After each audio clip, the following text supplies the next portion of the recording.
Struggling to stand out in a shrinking market? It's your own fault. Bridget Clark is here to reveal why trying to chase every loan is making you invisible and how dominating one little specific niche can change everything. So, Bridget, we all know loan volume is down. Most loan officers feel they have to take every loan they could possibly get. Why do you think that mindset is actually hurting them? Thanks a lot, Joe. I understand the concept or the fear when business is scarce, right?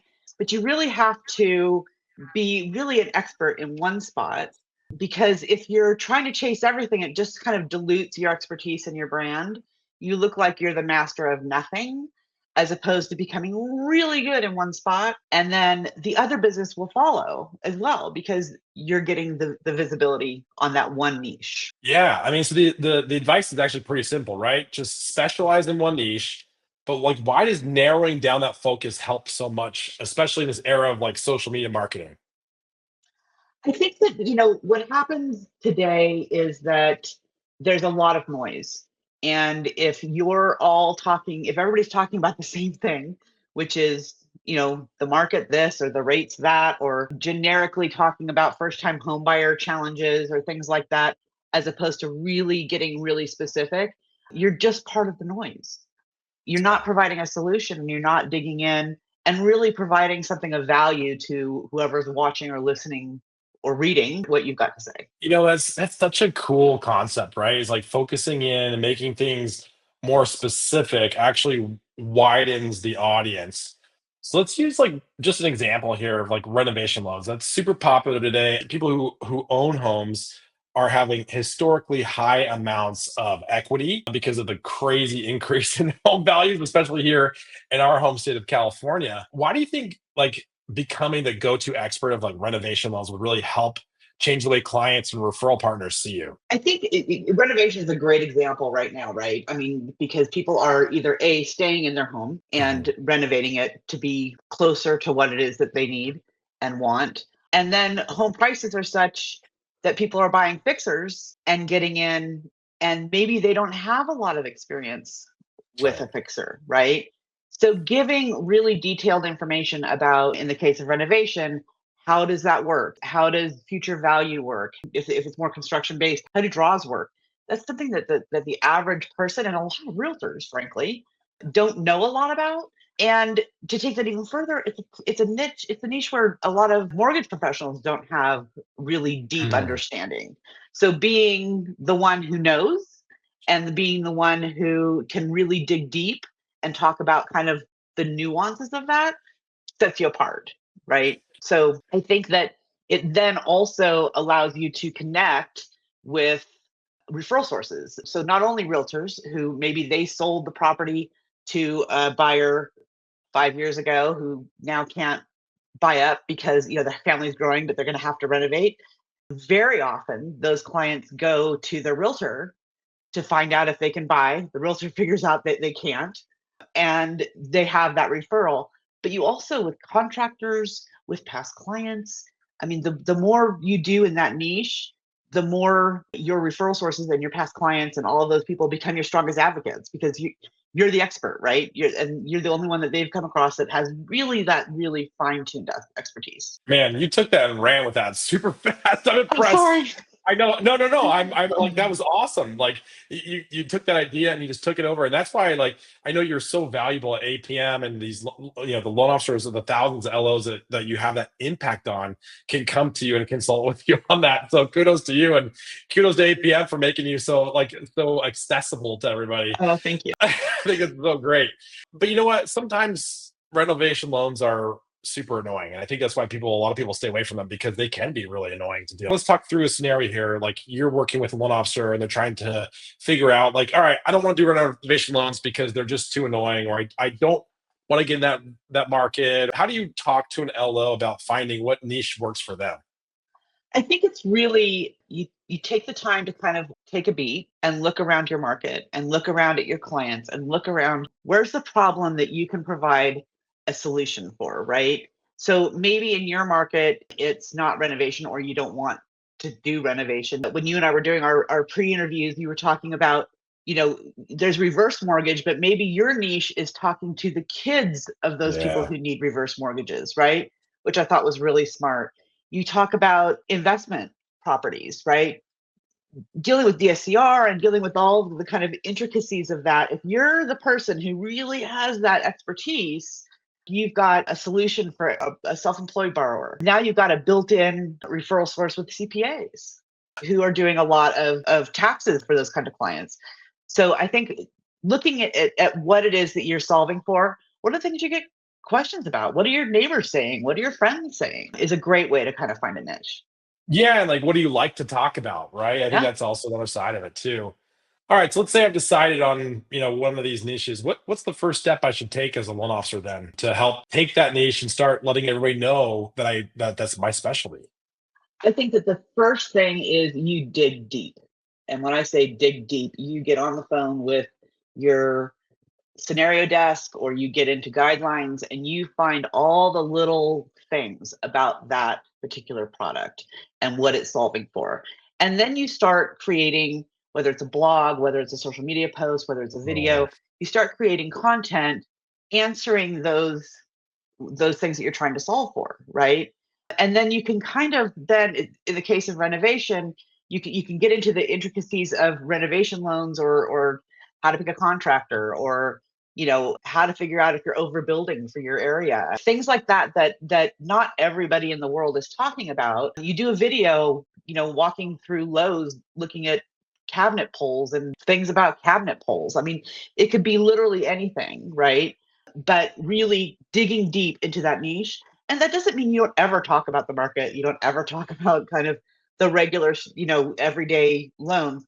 But those loans come back to you that's right. because those people in 3 years, the market has changed and now they are ready to buy it. And what they're going to say is, you got to call Joe because, he's the guy. He helped me with this really complicated thing. Like your thing is easy peasy. We can get, he can help you with that. So I think that's where you end up getting the kind of critical mass of getting the business.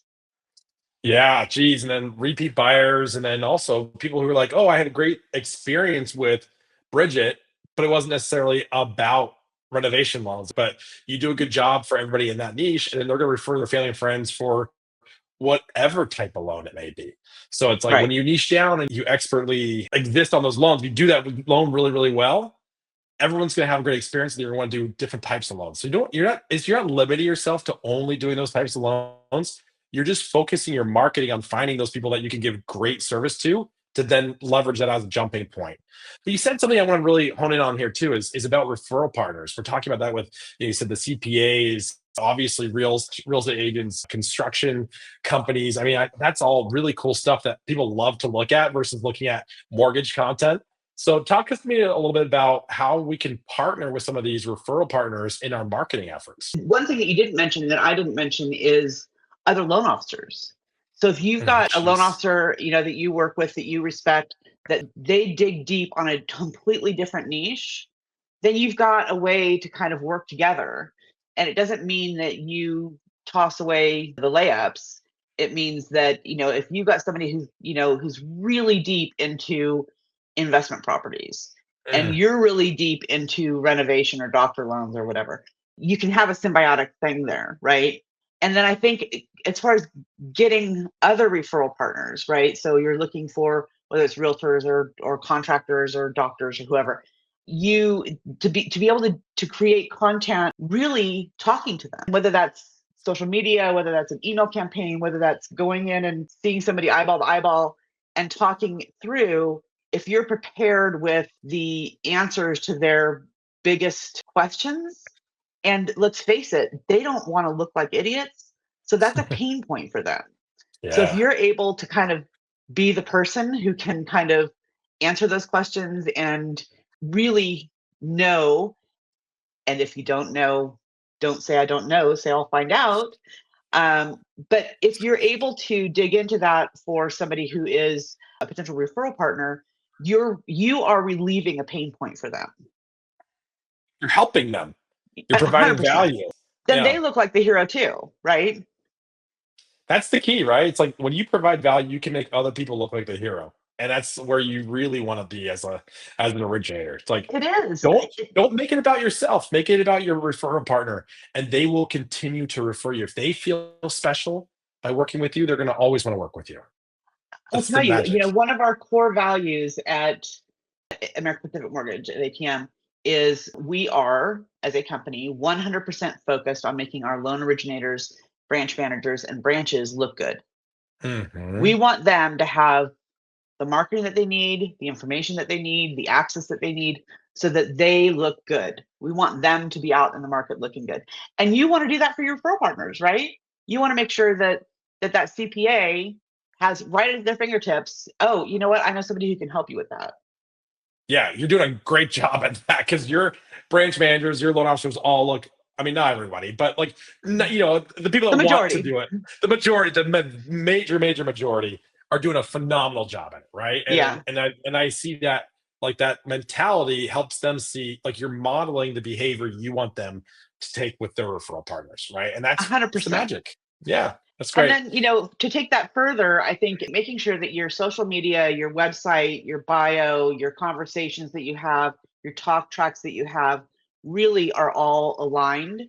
And that can be, tough to do, but really, I tell us all the time, have that conversation in the mirror, Yeah. until those words come out of your mouth without you tripping over them, until you're really comfortable with that content and with those guidelines and with those what what the overlays are and you know what all that stuff is. If you know that stuff, that's how you present with confidence. And I think it shows really strongly, particularly on social. If you are confident about what you're saying, you know your stuff, it comes off. And if you're not confident, you haven't practiced, that also comes through really quickly too, right? You can't, this is 100%. one of those things that you can't really fake it. You got to really know it. But you also have to start somewhere, right? And so I think it's okay to, like, always, especially with video content, your first videos are going to be horrible, and that's okay, right? So don't prevent yourself from doing something because you don't feel totally confident with it. Go with it. Make your first couple videos about it, your first marketing efforts, your outreaches. Let them be horrible. Like, that's fine. Put that aside. Know what's going to suck, and then get forward. And then you are going to have that confidence. But you're not going to gain that until you actually do the hard ones, which is it's the hardest thing. It's like ripping the band-aid off the knee. Start with what you know. Start with the low hanging fruit. That's Yeah. okay. And then as you get more and more confident, then your content will get better. I mean, everybody's first video is crap. That's just a fact. When I look back at my first stuff, 6 years ago, I'm like, oh, it's embarrassing, but it's okay. But we did it, and it served a purpose, and you get better and better. I still cringe at everything I do, and that's okay. I think that's just a personality trait. But Same. but Bridget, it sounds like you coach a lot of LOs about this. There's got to be somebody who you've talked to that's had some success in niching down. Can you, like, share with us a little, like, a little bit about them, what they've done, and how they've had some success doing this? Yeah, I mean, I've worked with loan officers, and there's been a bunch of different niches, whether it's working with schools and universities, whether it's working with contractors and things like that. One particular loan officer that comes to mind, he focused exclusively on doctor loans. And Mm, instead of marketing to everybody, he really built relationships with hospitals, medical schools, and large medical employers. And he really concentrated on medical schools. So, as doctors in this instance get out of school, they have a contract, they have a letter of intent, they have all of these things, but they haven't moved yet. They're having to relocate. They need to buy, they've got school debt that they're not sure how to manage to that. But what he did was that, within a year, he was getting steady referrals because more and more and more these students as they were graduating had no idea where to get the information that they needed to get. As he started kind of reaching critical mass, they would come to him, right? And sometimes he couldn't help them, and that was okay too. Because what happens is that now he's specializing in doctor loans. So these people 5 years down the road are in a very different financial situation than they were when they were getting yeah. out of medical school. And who did they call? They called him. And it almost is like saying no. It's the right thing because it probably helped them out. That long-term impact of doing the right thing and niching down really helped this guy out. 100%. And in his case, there was nearly no competition. It served him well because he really went deep and knew all the nuances of that. And nobody else really could go that deep. They didn't know how to answer those questions or, you know, as guides changed about student debt, what does that mean? And he was able to assimilate all of that information on the fly really quickly as there were changes, because he wasn't starting from the start. Yeah. Wow. That's so cool. I can't imagine being somebody not feeling inspired by what you shared here today, but there will still be people that will say, Bridget, I don't think this is for me. Like, I don't know if I can start with this. I don't think I can do it. What do you say to that, to the person that like doesn't think they can do this? That's short-sighted, first of all. I think that anybody can find a niche. What are you passionate about? Finding that spot and finding that audience and digging deep about something that you're passionate about is easy. I know a guy, his Instagram handles the beekeeping banker. He does a lot of beekeeping content. And so he's got this whole community of beekeepers that, guess what? They're all doing their loans through him. And they love 100%. buying big properties for their bees. It's perfect. I love 100%. that. Your hobby, It can focus literally in. be anything. You know, if Yeah. you're really into equestrian and people who buy horse properties, and like, I mean, you can literally do that with anything. Um, it's just finding what you find interesting and looking around and talking to your neighbors and friends, like what are the stumbling blocks for them, Yeah. where are they getting caught up, where are they seeing friction, and you being able to provide a frictionless source of information for that. That's so good. Well, I know we're about out of time here, but this has been such a fun, quick and long conversation. If I can summarize your points, it's like pick a niche, focus deeply on it, get comfortable with it, get the content out there, and just go all in, and the success will follow. 100%. It doesn't mean you're leaving business on the table. It means that you are gathering critical mass and you're solving a problem, and the business will come. It's like Field of Dreams. You build it, they will come. Yeah, I mean, if you're chasing every deal, you're doing it wrong.